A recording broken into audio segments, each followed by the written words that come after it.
1010 WOLB Baltimore and WERQ FM HD3 Baltimore. The views and opinions of the guest and host you hear on 1010 WOLB are not necessarily those of the staff and management of Radio 1, its sponsors, or advertisers. Welcome to Pocket Watchers. I'm your host, Treetop Chris. On this show, we talk about nurturing your wealth and cultivating your future through financial education. Let's talk finance, people. It's your boy Treetop Chris checking in on this Wednesday, 6 p.m. every single week. We do the same. No, it's not the same thing. It's a little bit different every week, but hello, everybody on TikTok that's joining in live. Of course, you can find me online again at Treetop Chris _ on IG and on TikTok and YouTube at Treetop Chris. Again, thank you everyone for joining, everyone at home. Thank you for listening, everybody in the car, on the way home, or on your way to wherever you're going. Thank you for joining in. It's Treetop Chris. We got some things to talk about today. Not going to do my shameless plug until halfway through the show. Again, if you want to check out any of the previous shows, you can always check it out on YouTube. I always upload the last show, starting with episode 3, which is a couple weeks ago. I think this is episode 9. We have been here for a long time. Well, a short time, hopefully a long time. But again, thank you for joining.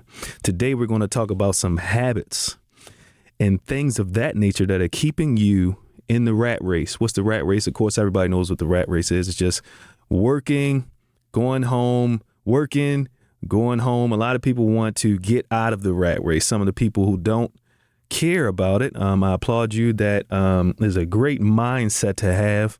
It's okay. Just go to work, do what you got to do, take care of your bills, take care of your family. That's all that matters. But for some people, if you don't want to deal with those things, in which case you always will, Don't let me sugarcoat it. I'm not going to play around with you all. I'm not going to pretend like there is some magic pill that will make all of your different responsibilities go away. No, that's not what I'm saying. What I'm saying is I want your life to be ease.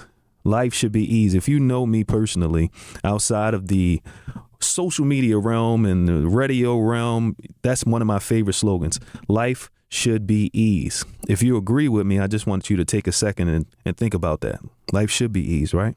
But anyway, I got some habits that we all have that are keeping us tied down to the middle class and lower middle class lifestyles. What is the middle class lifestyle? That's the, hey, I make enough money to pay my bills and drive a nice car or a car, or I have a roof over my head. I got food on my table. I got everything I need. I can go on vacation. I can, buy things for my children, buy things for myself. If I don't have any children, buy things for my friends' children, nieces and nephews, things like that. Middle class, I'm okay. But how many people are in the middle class and they're living check to check? A lot of people. I actually have some statistics on that coming up later in the day, but let's get into it, right? One of the things that is keeping us in the rat race, and this is for my W-2 earners, and I've talked about this in previous episodes, but not too much in detail, and that is those 3 to 4% raises you get every year, right? If you're in a job, right, most of the time you do get those raises. Some jobs, they don't give you those raises automatically, but that 3 to 4% raise that you get every year, it's a hoorah. Yes. Thank you for giving me a raise. I just worked and I got a raise. Congratulations. 3 to 4% is trash. Know why it's trash? Because inflation is higher than that. They're not going to tell you. It's like 7-8%. It's even more than that if you get down into the nitty gritty. But, for this show and for the length, I can't go down too much into detail. But just trust me when I say whatever number you see is worse than that. But 3 to 4% is not good, because if you're getting a raise that's less than inflation, that means that your raise is not worth more than the loss of power to spend each year. What do I mean by that?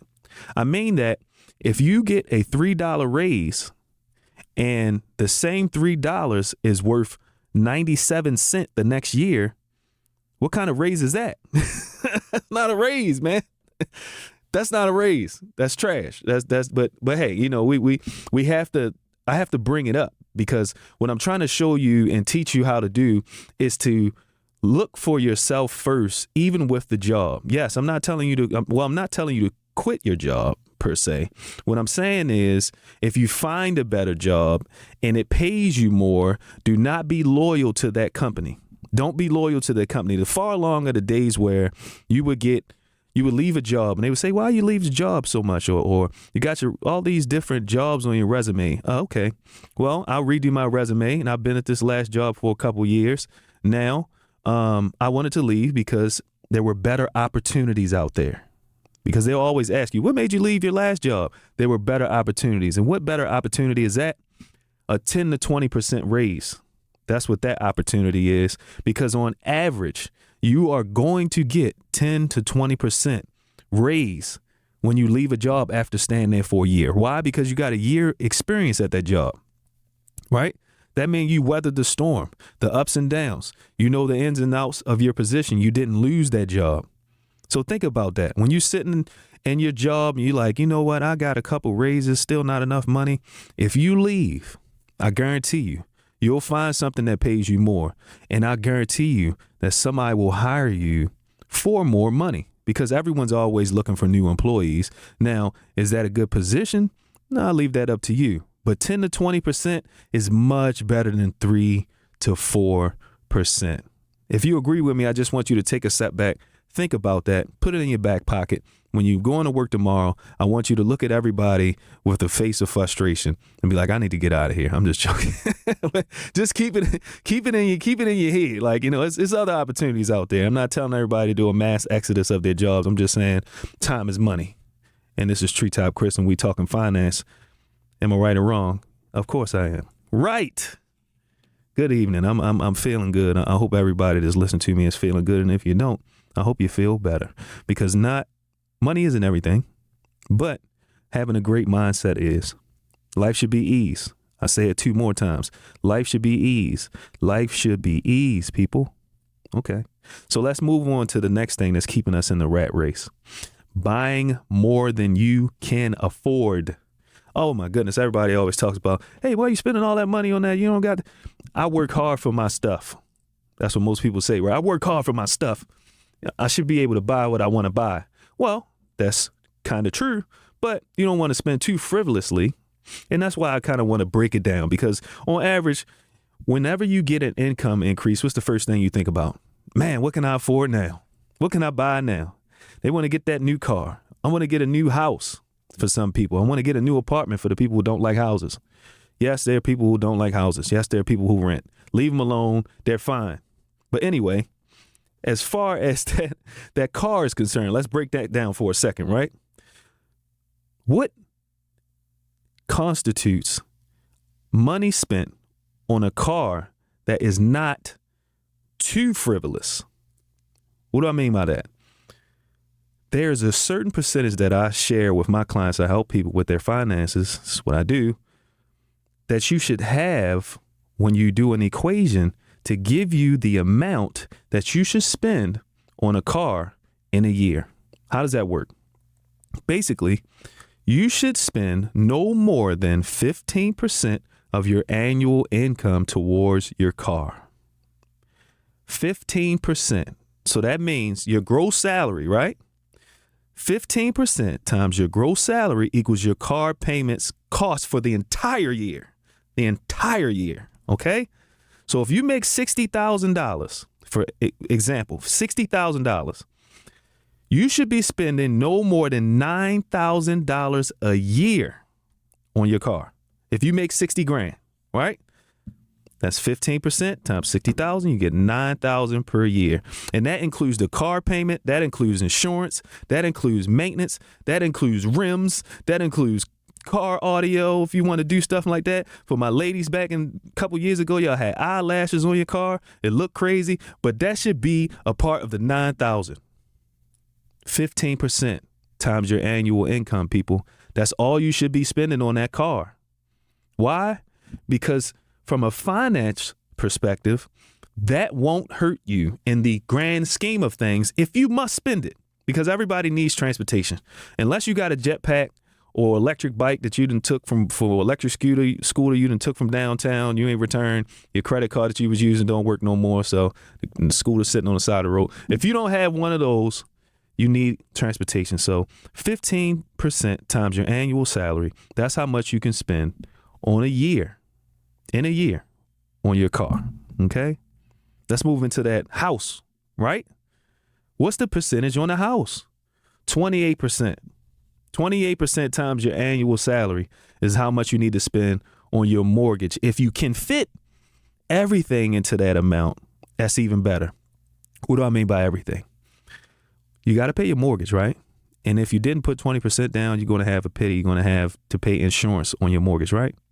But if you put that 20% down, you don't have mortgage insurance, but you do have maintenance on your home. You do have just normal, like say if you got a warranty or something like that, if you can fit everything into that 28% times your annual salary, then that's a good place to be when it comes to that mortgage. So we got our car, which is going to be 15%. And then we have our home, which is going to be 28%. Now you can use that for rent as well. For the people out there who aren't living in a home that they actually own, you can use this for rental as well. Okay, 15% on the car, 28% on the house. Okay, now moving forward, because I'm trying to compact this. It's a 30-minute show, y'all. 10 minutes in, 11 minutes in. Okay, I know I try to unravel a lot. I tell y'all before or every show, bring a pen and paper. Or if you can, just try to jot some notes down, because I know some of this stuff some of this stuff a lot of y'all don't know. But I care about y'all, and I want y'all to hear me, and I want to share this information because it's helped me in my life, okay? You know, I share this with all the people that I know and love, and the people that I don't know, I'm going to know them eventually, but I still love y'all, okay? Anyway, relying on one source of income is another way to stay in the rat race. Why? Deep sigh. and the reason that is because if you got one source of income, what happens when that one source of income goes away? Instant answer. You lose everything. You lose everything with that one source of income. You don't have to be the type of person to have a bunch of different things going on at once. You don't have to jump out there and try to be the lifestyle millionaire and stuff like that. But, you know, a lot of y'all got skills. I don't care if you know how to knit a sweater. You should be knitting sweaters for $7. You need a sweater knitted? I can knit your sweater. You need paper mache, anything, I can put it together for you. Whatever you can do outside of your job, you should be looking. You should be looking to help people online. If you're the type of person that like to type, you can go online and say, hey, I type your paper for you. Something like that. If you're good at another language, teach some people how to do another language. Whatever you can think of as a second source of income, because I always talk about e-commerce, real estate, investments and stuff like that. That's not for everybody. I do highly suggest investments because investments are key. And we're actually going to talk about investments a little later. I'm looking up because I got this other camera right here for the people that are joining. Hey. Thank you for joining. I appreciate the love. But anyway, one source of income, bad idea. If you can weather the storm with one source of income, you are great. You're fine. I'm not saying that you're less of anybody else because you got one source of income. What I'm saying is it's extremely risky, right? So if you can always look for other ways to find and maintain your livelihood outside of your employer, that would be great. You have to do that because your life is in your employer's hands if you only have that one source of income, right? Now, it gets a little choppy. But anyway, so we're going to move on. We have accepting 3 to 4% raises. We talked about what to do with that. Look for another job. Buy more than you can afford. I gave you some good examples on how to crunch the numbers when it comes to buying that car, buying that house, relying on one source of income. We talked about that. Now, saving for old age. How many people right now are even worried about what they're going to have to spend when they're old? I guarantee you most of y'all don't care until you think about it, right? When you think about it, you're like, man, I'm going to be old one day. You know, my kid's going to take care of me. You what? If you got kids. If you don't got kids, you on your own out here, right? You should be saving for old age. I'm going to give you an example. If you was walking down the street and you had a bucket full of money and that bucket full of money had a hole in it and you just walking and every day at the end of the day, you check, hey, something going on in my bucket. I'm losing money throughout the day. I'm not spending it. You got a hole in your bucket. Wouldn't you do everything you can to stop that hole from losing that money? Okay. What about your life? You just walking around through life. You holding bags for people and emotions and physical things that you go through, and you just dropping money on everything, and you're not investing. And I'm not talking about becoming rich. I'm talking about coasting into the sunset. I don't want to work at Pep Boys when I'm 60, 70 years old. I don't want to do that. I don't know about you, but I see a lot of old people working at these auto parts stores and pharmacies and stuff like that. Why? Because they was in their 20s and somebody was telling them, man, don't worry about nothing. You got to enjoy your 20s, man. You got to enjoy your teenagers. You got to enjoy this because it's never going to be there again. That's true. But you also go to school during that time. A lot of us, some of people who care about their education, but the education is telling you how to become a worker, right? They're not telling you how to save for retirement. I don't know anybody that went to school and they say, hey, man, you need to do this. By the time you're 65, you'll have $300,000 or $500,000 or $1 million. I don't know anybody that went to. Even if you go and do accounting, they teach you the concepts of money, right? They teach you how to manage different vocabulary words, and they give you these big textbooks, a lot of things you can't really implement in real life. But you need to think about that stuff. It doesn't matter how young you are. For the people that's watching me on TikTok and the people that's going to watch this on YouTube, I know y'all all ages. And the people that's listening on the radio, you all ages. If you already there and you're an older person, I got great tactics to help you pay off all your debt, save aggressively, and then coast. I can help you with that. But for the people who are in the middle, in the beginning, y'all need to stop playing out here. Stop playing games. I'm different, y'all. I'm gonna talk to you a little differently. We got the ways to be politically correct on the radio and out here in the world. But me personally, I'm telling you, you better get your stuff together. You better start looking at ways that people who are successful invest. Because this thing that we call life and finances go up and down. Every 3 to 5, maybe 8 years, something happens out there and the economy is trashed. Oh man, interest rates are crazy. Oh man, we're going into a deficit. 10 years later, it's going to be a recession. This happens every couple years, and why we seem surprised. Why are you surprised that they do the same thing every couple years? Why are you surprised? I'm not surprised. You can't get me. I already know what time it is. I'm going to put my money into investments. I'm going to put my money into savings accounts. I'm going to put my money into health savings accounts, HSAs. I'm going to put my money into a lot of different things. But I'm not going to have my bucket and walk through life and I'm just losing money. And then when it comes down time for me to not be able to work no more because my knees are shot, my arms hurt, I got arthritis in my hand, I can't do nothing. I don't want to be that person that's checking bags at Safeway. I don't want to do that. But if you're listening to me and you have the opportunity to change that, I want y'all to change. It don't matter if it's $5, $10, y'all, in a month. I really want you to, if you can afford $100 a month to save for retirement, you go on my page. I got plenty of ways that you can save for retirement. And if you don't, if I don't, call me. 1-866-334-8359. You're going to go through the system. You're going to get to talk to me. I'm going to tell you exactly what to do with what you have. It doesn't matter if you got $100 in a savings account, $5,000 in a savings account, $300,000 in a savings account. It doesn't matter. I'll have a conversation with you for free and I'll give you some game just so you can get yourself straight and move forward, right? Because retirement is not a game. It's a big part of life. You will get old, just like the plants that you see grow around you. The food you put in the fridge, it get old. Y'all got expiration dates, y'all. Stop playing like this life is infinite. It is not. The spirit might be, but the body is flesh. It's flesh, y'all. It's going to get old. So, with that being said, not saving your money or investing and letting your money compound over time is a mistake. And you should change it. You're going to change it because I know you're smart. You're going to change it because I know you care. Because if you're listening to me, that means you care a little bit about finances, right? You care a little bit about it. Okay. I ain't gonna beat you up too much tonight, y'all.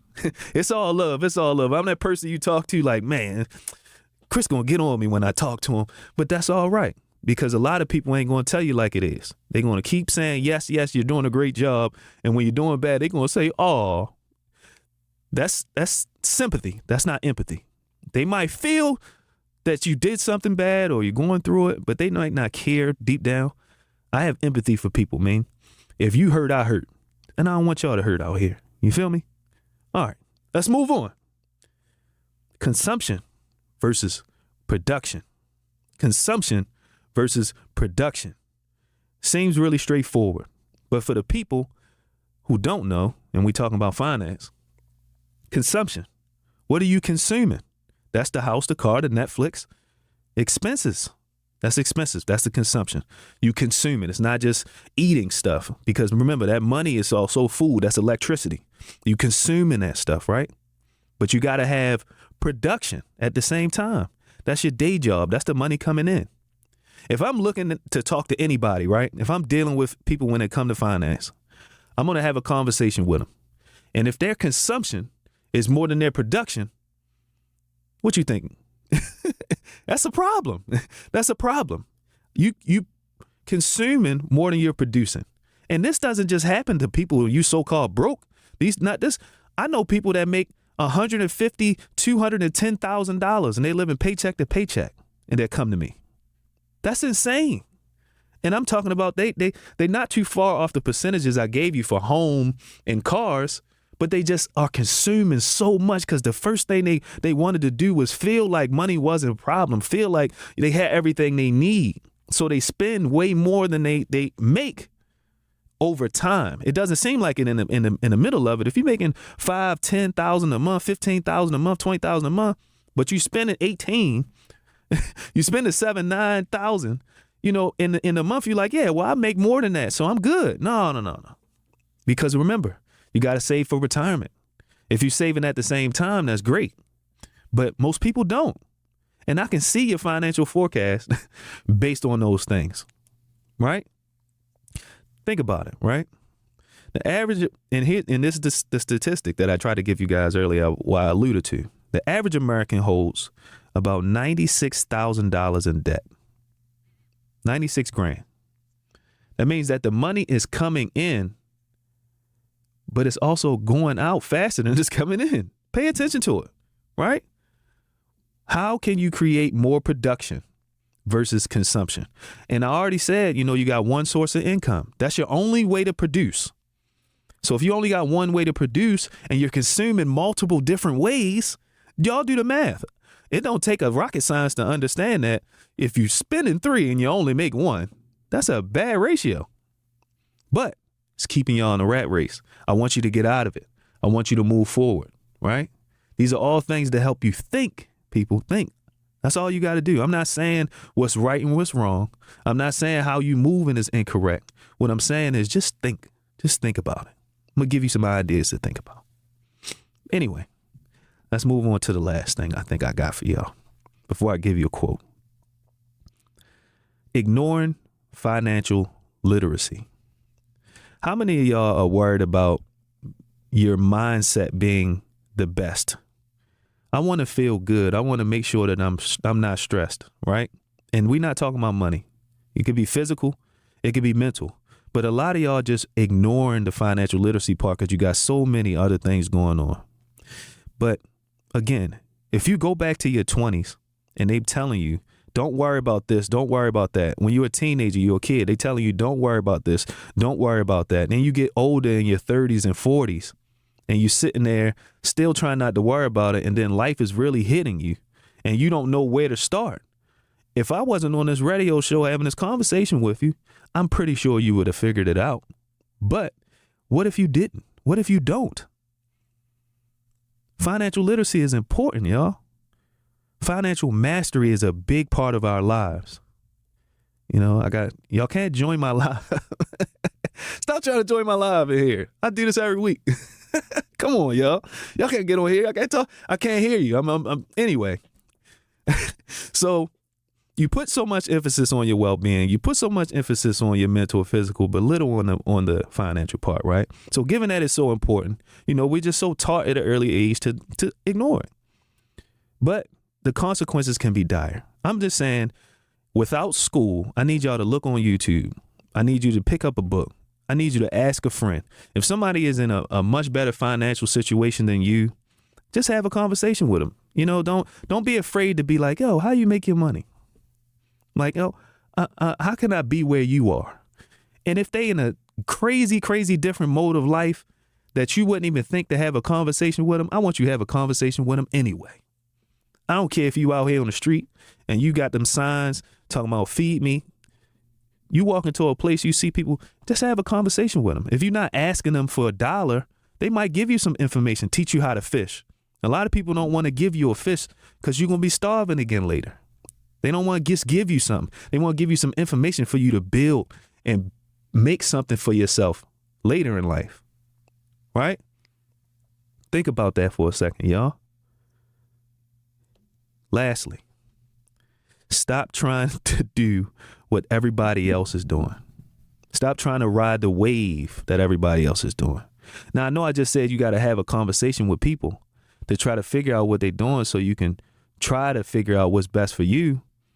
But that doesn't mean do what a million other people are doing. Because if you think about everything that you see, the majority of things that you see are from people that want you to see them. Why do you want me to see you? Because at some point you were not seen. You hear me? At some point they were not seen. So they want you to see them to let you know that, yeah, I wasn't being seen before, but their decisions might not be the best. They might be capping. I mean, we talked about capping the other day on the show, right? They might be lying. They might be putting up a facade. We don't play games and live through facades. We do strategy and we live life with ease. There's two things.